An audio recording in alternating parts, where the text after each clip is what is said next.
All right. So obviously the first two, we got the table and the steak knife.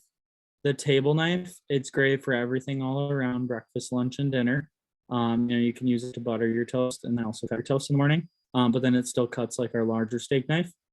Now the steak knife is great because one, you can use it for a nice dinner meal, but it's also the most comparable to our trimmer, which is one of the most used knives in our sets. So whenever your trimmer is dirty, you can grab one of your big steak knives and use it for the same job. Then we have our 6 different paring knives here. The most common one is the 2 3/4 paring knife right there. Now that one is great for small jobs in the air, along with the 3-inch Gourmet paring knife or like the 3-inch Santoku style. But the 4-inch paring knives, those were designed so that you could actually use those on the cutting board now, and they don't have that tiny blade on them. Then we have the bird's beak paring knife. That one's great because it has a hook. So if you're ever using it on the cutting board, the blade doesn't dull as fast because the tip is the only thing dragging. Then we got the trimmer. That's the all-around utility knife for your small fruits and vegetables. And then the Santoku style trimmer. So that one has the rounded down tip. Anything that's Santoku style, it's like Japanese style, it has a rounded down tip at the end rather than pointed. So anything with that Santoku style is going to be for dragging on the cutting board. Then we got the spatula spreader. Hey, that's the ultimate sandwich knife. You can spread, serve, and cut with it. Like PB&J. You can also like do mayo, so you don't get like the mayo wristband anymore. I know that's Funk's joke. People love that one. Another joke with that one is if you hold it up, you can have someone look into it and you say, you're going to be the next Cutco owner. That's what you see. Make sure you don't lick the frosting off, Mrs. Jones. You might become half Joker. Haha. Then we got the 3 cheese knives. These are for like charcuterie board fanatics. So we got the mini cheese knife. Then we got the Santoku style cheese knife. That one has that rounded down tip again for dragging on the cutting board.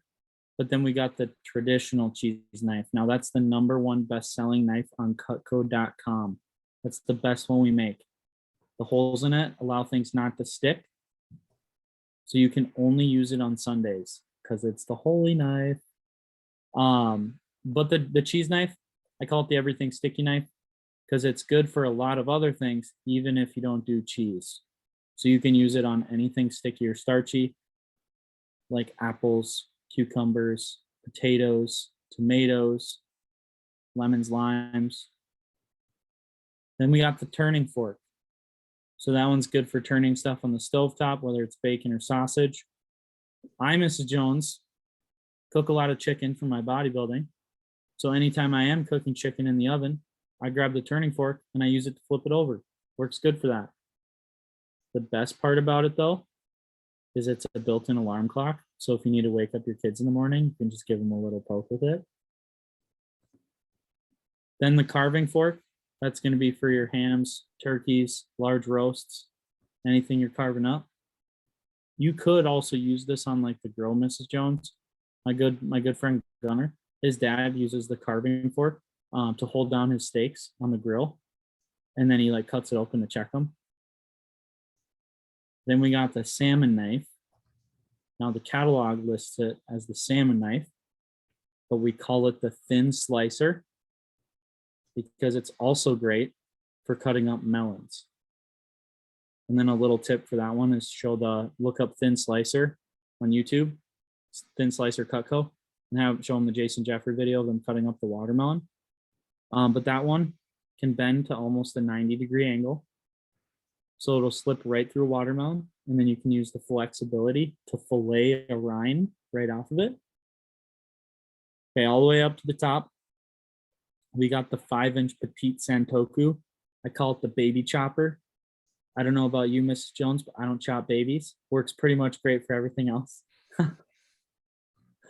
And this is Santoku style again, so you can drag with it. My mom loves it because it's super lightweight. A good line to use is my mom has this one in the red handle. It means it's off limits. It's only hers because it's her favorite knife. I'm pretty sure Funk's mom has it in the red handle. She does. That's where I got it from.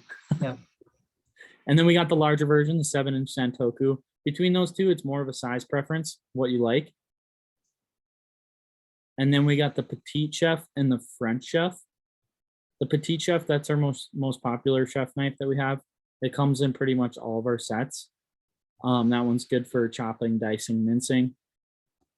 And then the French Chef is just that larger version of that.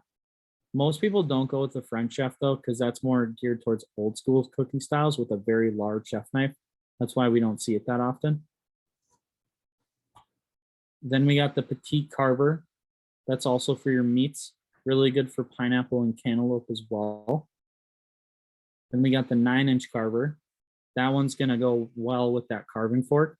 So it's the master carving set. So you can use that on your turkey, your hams, your roasts, anything like that.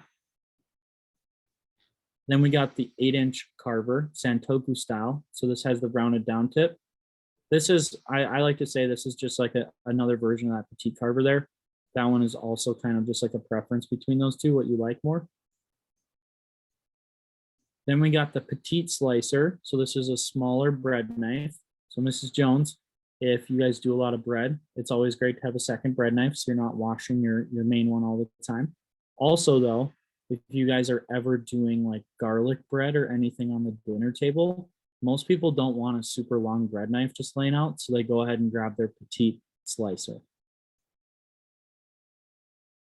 Then we got the larger slicer. So this is going to be for like your large meats, also your large breads. And then what it's really good for that no one really knows is it's amazing for shredding lettuce. So if you do any salads or like tacos or anything like that, it's going to be great for shredding that head of lettuce. Then we got the 10-inch Santoku style slicer. Now, obviously you could use this as a bread knife, but what's really good for this one is like your flank steaks, your tri-tip, your ham hocks, all those big meats that you're smoking, your brisket. It'll work great for slicing all that up. Then we got the boning knife. That one there I call the raw meats knife. So that one there is really good for deboning any chicken, butterflying any chicken, also really good for pork chops.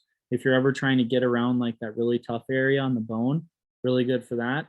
Also good for getting like the gristle or like the membrane, also the fat off your meats. They did a side-by-side test with the boning knife and the trimmer on a raw chicken breast. The trimmer took 21 strokes. The boning knife took 2 to 3. Big difference. Then we got the Hearty Slicer. I call it the Grill Master knife. Really good for your grilled meats, but all around also really good for any hard rooted vegetables as well. And then we got the Gourmet prep knife. So this is kind of the same version as the Hearty Slicer, but it has that pointed tip on it now. Then we got the vegetable knife. That's the sharpest straight edge that Cutco makes. And if I were to choose one chef knife out of any of these, it would definitely be this one. This guy can mince, chop, dice, mandolin. It can do it all. Really good for your hard-rooted vegetables. You can use both hands to push down on any hard-rooted vegetables. But Alex, you'll thank me later. When your wife is just super duper pissed off at you, she can't stab you with it, right? And then we got a butcher knife. So this is also a really good meat knife, also good for melons and squash. And then we got the bad boy, the biggest knife we make, the Cleaver. It's over 1.5 pounds of American-made steel. It's the ultimate built-in security system. That thing will get through any bones. It'll get through any frozen meat. I've chopped through a 3-pound frozen tube of hamburger meat with that in one chop. You have the video. Where's the video? I have a video of it. That's what I thought. Yeah, I have a video of it. I can show you the video after. And then the back side of the cleaver on the top, you can use that to actually tenderize your meats as well. So there we go. We got all the knives down. Jared Erickson.